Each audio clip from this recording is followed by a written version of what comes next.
বাংলাদেশের সার্বভৌমত্বের জন্য বড় ধরনের হুমকি হবে বলে আমরা মনে করছি।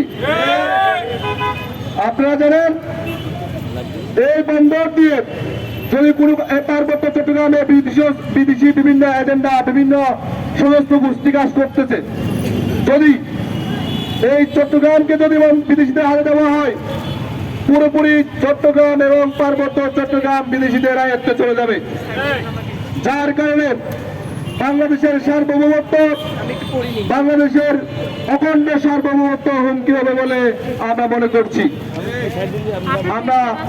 আমাদের যদি মাথায় ব্যথা হয়, আমরা মাথা কেটে দিয়ে ফেলে দেই না, আমরা মাথাকে ওষুধকে মাথা ব্যথা ছাড়াই। সুতরাং আমাদের দেশের যে সরকার যে দুর্নীতির কথা বলে, দুর্নীতির অজুহাত দিয়ে, অনিয়ম ব্যবস্থাপনার অজুহাত দিয়ে যে আমাদের বন্দর সমূহকে, 3টা বন্দরকে বিদেশিদের হাতে তুলে দিচ্ছে, বাংলাদেশের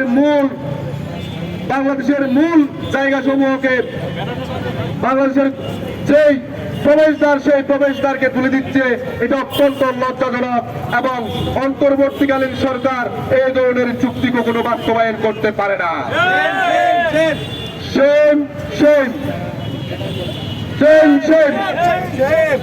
সুতরাং আমরা অন্তর্বর্তীকালীন সরকারকে বলতে চাই, আমরা স্পষ্টভাবে জানাতে চাই, আপনি অনতিবিলম্বে এই চুক্তি বাতিল করেন।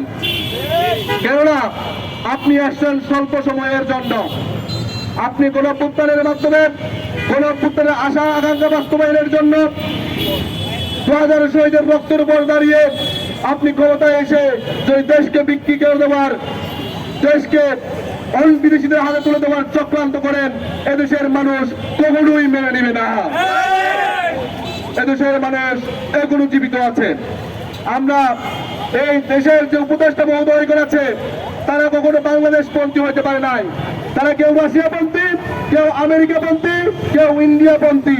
আমরা বাংলাদেশ পন্থী সরকার চেয়েছিলাম, আমরা বিদেশি পন্থী সরকার চাই নাই। সুপ্রিয় বন্ধু আমার,